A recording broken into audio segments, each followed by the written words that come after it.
هل أتى على الإنسان حين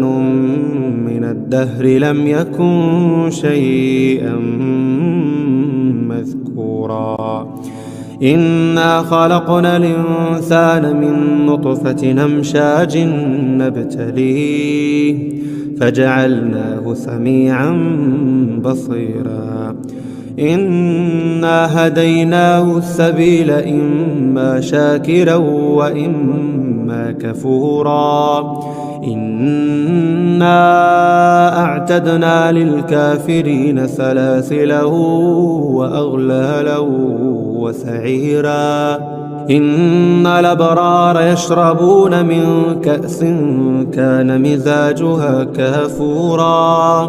عينا يشرب بها عباد الله يفجرونها تفجيرا.